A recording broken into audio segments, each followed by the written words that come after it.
Hello everyone, आज के video में देखेंगे arts of teaching and other skill जो बिहार स्टेट 2024 के लिए काफ़ी ज़्यादा इम्पोर्टेंट है।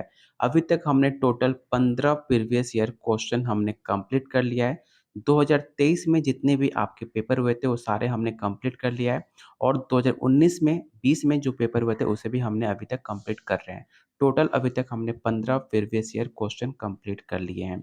अगर आप इसका नोट्स लेना चाहते हैं तो सिर्फ आपको 151 रुपीज़ में आपको दिया जा रहा है, क्योंकि arts of teaching and other skill ऐसा सब्जेक्ट है जो आपके एग्जाम में सेम क्वेश्चन आपके एग्जाम में रिपीट होता है।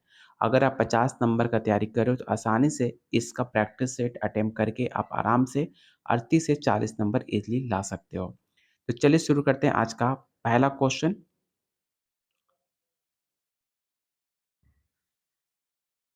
शिक्षा के संदर्भ में समाजीकरण से क्या तात्पर्य है? तो इसका जो राइट आंसर होगा ऑप्शन ए, सामाजिक वातावरण में अनुकूलन और समायोजन समाजीकरण से तात्पर्य माना जाता है। तो इसका जो राइट आंसर होगा ऑप्शन ए हो जाएगा। क्वेश्चन नंबर सेकंड है, इफेक्टिव शिक्षण प्रक्रिया में सबसे महत्वपूर्ण कारक कौन सा है? तो इसका जो राइट आंसर होगा ऑप्शन सी, शिक्षक विद्यार्थी में जो कम्युनिकेशन होता है, जो शिक्षक और विद्यार्थी आपस में जो परस्पर बातचीत करते हैं, वो सबसे एक इफेक्टिव प्रक्रिया माना जाता है शिक्षण का। तो इसका जो राइट आंसर होगा ऑप्शन सी होगा।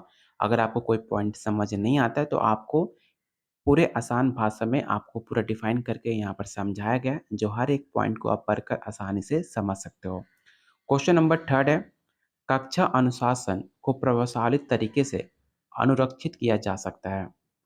तो इसका जो राइट आंसर होगा ऑप्शन बी, छात्रों को रुचि के अनुसार कार्यक्रम प्रदान करना। अगर आप इफेक्टिव बच्चों के अकॉर्डिंग आप किसी भी कार्यक्रम को रखते हो तो उसमें काफ़ी ज़्यादा इफेक्टिव बच्चे हो सकते हैं। तो इसका राइट आंसर ऑप्शन बी होगा।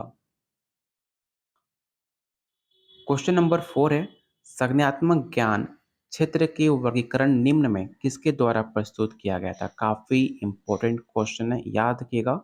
ब्लूम के द्वारा क्षेत्र का वर्गीकरण इसे प्रतिपादन किया गया था ब्लूम के द्वारा। ऑप्शन इसका ए राइट आंसर होगा। स्किनर ने ऑपरेंट कंडीशनिंग का सिद्धांत दिया था, जिसे आप हिंदी में क्रिया प्रस्तुत सिद्धांत के नाम से जानते हैं।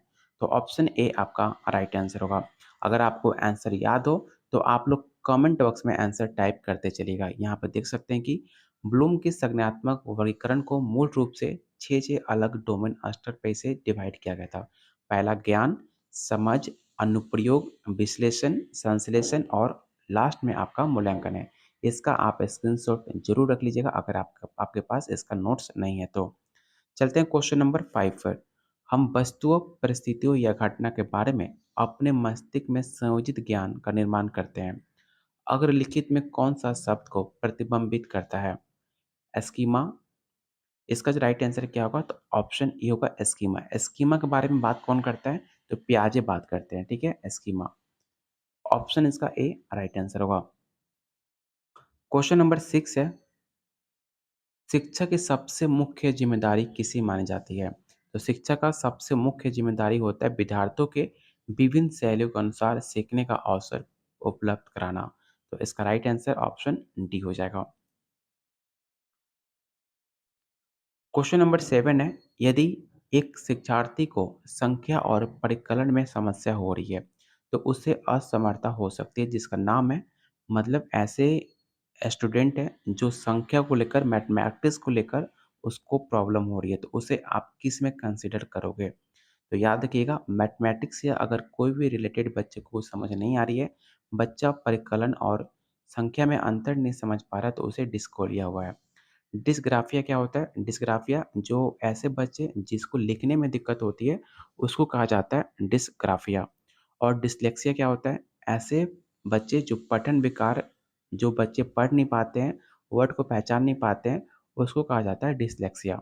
उम्मीद करता हूँ ये तीनों पॉइंट आपको समझ आ चुकी होगी।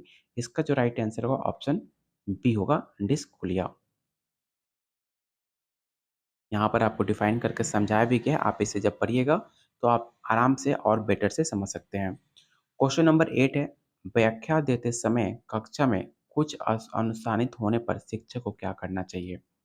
तो याद रखिएगा, थोड़ी देर शांत हो जाना चाहिए और फिर आगे बढ़ना चाहिए। तो इसका राइट आंसर ऑप्शन ए होगा। क्वेश्चन नंबर 9 है, बौद्धिक कौशल किस ज्ञान क्षेत्र के द्वारा प्रतिबिंबित होते हैं? संज्ञानात्मक, भावनात्मक, क्रियात्मक या ऑप्शन डी है उपरोक्त में से कोई नहीं। तो याद रखिएगा, जब भी बात की जाए बौद्धिक कौशल की, तो आपका राइट आंसर संज्ञानात्मक होगा, क्योंकि संज्ञानात्मक कॉग्निटिव, ठीक है, कॉग्निटिव जो होता है वो आपके बौद्धिक कौशल को दर्शाता है। इसलिए इसका राइट आंसर ऑप्शन ए हम कंसीडर करेंगे। क्वेश्चन नंबर 10 है, निम्नलिखित में कौन-सा शब्द नई जानकारी के भीतर ग्रहण करने की सबसे ज़्यादा उपयुक्त मानी जाती है? तो याद रखिएगा, आत्मसात, ठीक है? कोई भी चीज़ को देखकर या किसी चीज़ को जानकारी को लेकर अपने अंदर उसको एक्सेप्ट करना, उसको ग्रहण करना, आत्मसात कहलाता है। तो ऑप्शन ए आपका राइट आंसर होगा। क्वेश्चन नंबर 11 है, डैश देश में शिक्षक शिक्षा प्रणाली को नियोजित और समन्वित विकास में शामिल शीर्ष संस्थान है। तो काफ़ी आसान सा क्वेश्चन और काफ़ी इंपॉर्टेंट है। एनसीटी देश में आपके टीचर एलिजिबिलिटी टेस्ट जितने भी होते हैं, जितने भी मार्कशीट मिलते हैं, ये सब आपके एनसीटी के अकॉर्डिंग, एनसीटी के अंदर ही सब कुछ काम किया जाता है। तो ऑप्शन इसका बी राइट आंसर होगा। कब इसका हुआ था? तो 1993 में हुआ था, इसे भी आप याद रखिएगा। क्वेश्चन नंबर 12 है, गतिविधि आधारित शिक्षण क्या बल देता है? किस पर ज़्यादा सबसे ज़्यादा बल देता है? तो इसका राइट आंसर होगा ऑप्शन सी, सभी विद्यार्थियों का सक्रिय भागीदारी पर। क्वेश्चन नंबर 13 है, एनआईईपीए का मुख्य रूप किससे संबंधित है? तो याद रखना, एनआईईपीए आपके शैक्षिक योजना और प्रशासन से संबंधित माना जाता है। निम्नलिखित में संज्ञानात्मक ज्ञान क्षेत्र का उच्चतम स्तर कौन-सा है? तो सबसे उच्चतम जो स्तर होता है वो होता है मूल्यांकन। ऑप्शन डी आपका राइट आंसर होगा। क्वेश्चन नंबर यहाँ पर देख सकते हैं, मैंने कल भी आपको बताया था कि सबसे पहले आपका ज्ञान होता है अवबोध, अनुप्रयोग, विश्लेषण, संश्लेषण और सबसे लास्ट में आपका मूल्यांकन होता है। क्वेश्चन नंबर 15 है, शिक्षक प्रायः छात्र के सीखने की समस्या का विश्लेषण करते हुए पाते हैं। तो इसका राइट आंसर क्या होगा? तो इसका राइट आंसर होगा प्रेरणा का अभाव है। ऑप्शन ए आपका राइट आंसर होगा। क्वेश्चन नंबर 16 है, शिक्षण हेतु मानसिक उद्वेलन प्रतिमान का प्रयोग निम्न में किसके सुधार हेतु किया जाता है? तो इसका जो राइट आंसर होगा ऑप्शन आपका सी होगा, क्रिएटिविटी। अगला क्वेश्चन है, निम्न में किसे अतिरिक्त सभी के कारण अधिगम अक्षमता उत्पन्न हो सकती है? तो याद रखना, शिक्षक की शिक्षण शैली के अक्षमता के कारण सारे उत्पन्न हो सकते हैं अधिकता। ऑप्शन इसका ए राइट आंसर होगा। क्वेश्चन नंबर 18 है, आपको बताना है कि बालकों की शिक्षा में प्ले थेरेपी का प्रयोग क्यों किया जाता है? तो आपको पता है कि जो बच्चे का प्ले थेरेपी है, उनके आंतरिक प्रेरणाओं और जटिलताओं को समझने के लिए प्रयोग किया जाता है प्ले थेरेपी का। तो ऑप्शन इसका डी राइट आंसर होगा। क्वेश्चन नंबर 19 है, निम्नलिखित में किसको ब्रांड दृष्टिकोण, मूल्य और हितों को प्रतिबिंबित किया जाता है? तो जस्ट मैंने आपको बताया था, अगर बुद्धि की बात है तो संज्ञानात्मक ज्ञान क्षेत्र होगा। जब भी बात है दृष्टिकोण का, तो ये आपके भावनात्मक ज्ञान क्षेत्र के अंदर आएगा।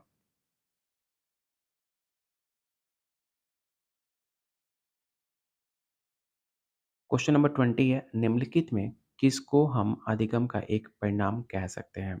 काफ़ी आसान सा क्वेश्चन है। अधिगम का एक हिस्सा होता है कौशल। ऑप्शन सी आपका राइट आंसर होगा। क्वेश्चन नंबर 21 है, निम्नलिखित में कौन सा शब्द सूचना का स्थान निर्धारण करना, मूल्यांकन और इफेक्टिव ढंग से उपयोग करने की क्षमता के लिए प्रयोग किया जा सकता है? तो इसका जो राइट आंसर होगा ऑप्शन ए होगा, ज्ञान सोच।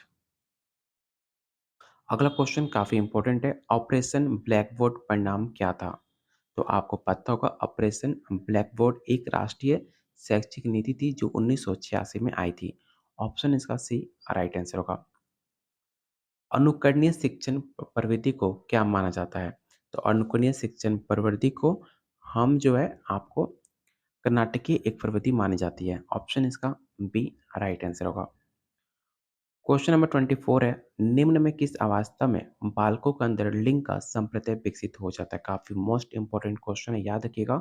जो बाल अवस्था का जो पीरियड कंसीडर किया जाता है, उसमें बच्चे जो है लिंग को लेकर उनका संप्रत्यय विकसित हो जाता है, स्त्रीलिंग और पुल्लिंग को लेकर। तो ऑप्शन इसका बी राइट आंसर होगा।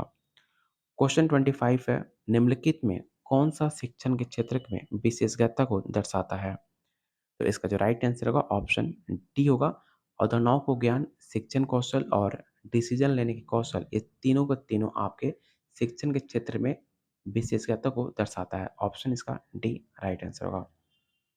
क्वेश्चन नंबर 26 है, निम्न में किस स्थिति को विद्यार्थी को भावनात्मक समायोजन को इफेक्टिव करता है?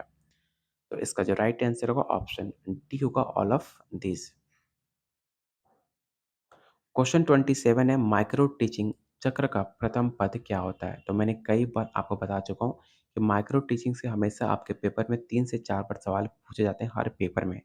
याद रखिएगा, सूक्ष्म सीखन का जो चक्र का जो प्रथम पद होता है वो होता है योजना बनाना। ऑप्शन सी आपका राइट आंसर होगा। इसके 6 चरण होते हैं, इसका स्क्रीनशॉट ज़रूर रख लेना, काफ़ी इम्पोर्टेंट है। पहला चरण होता है नियोजन, उसके होता है शिक्षण, प्रतिक्रिया, पुनः योजना, पुनः शिक्षण, या ऑप्शन लास्ट में आता है पुनः प्रतिक्रिया। ये 6 चरण है माइक्रो टीचिंग के। ऑप्शन इसका जो राइट आंसर हो जाएगा ऑप्शन सी होगा। क्वेश्चन नंबर 28 है, जिस कार्य को करते समय बच्चे स्वयं आनंद लेते हैं, अनुभव प्राप्त करते हैं, उसे हम क्या कहते हैं? उसे हम ड्रिल और अभ्यास के कार्य के नाम से जानते हैं। ऑप्शन इसका डी राइट आंसर होगा।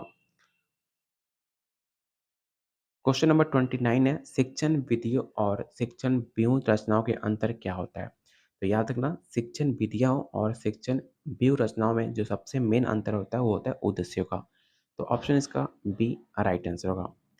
इसके बाद आपका मैथ और रीजनिंग का क्वेश्चन है जो अभी हम सॉल्व नहीं करेंगे। टोटल अभी तक हमने टोटल 29 क्वेश्चन अटेम्प्ट कर लिए। आप कमेंट बॉक्स में बता सकते हो कि आपका स्कोर 29 में क्या रहा। उम्मीद करता हूँ ये आज का प्रैक्टिस सेट, आपका प्रीवियस ईयर क्वेश्चन काफ़ी आपको पसंद आया होगा। तो, तो वीडियो को लाइक और शेयर जरूर कीजिएगा अपने दोस्तों में, अपने ग्रुप्स में। अगर आप इसका नोट्स लेना चाहते हैं तो सिर्फ आपको 151 रुपीज़ में आपको 1500 से ज़्यादा टोटल 30 प्रीवियस ईयर क्वेश्चन आपको दिया जा रहा है सिर्फ 151 में। अगर आप इतना कंप्लीट कर लेते हो आसानी से 50 में आप 38 से 40 नंबर लाकर अपना पेपर क्वालिफाई कर सकते हो। लेने के लिए इस नंबर पे व्हाट्सएप कीजिए जो कि आपके पॉकेट मनी से काफ़ी कम रेट में आपको दिया जा रहा है। तब तक के लिए कीप वॉचिंग, कीप शेयरिंग।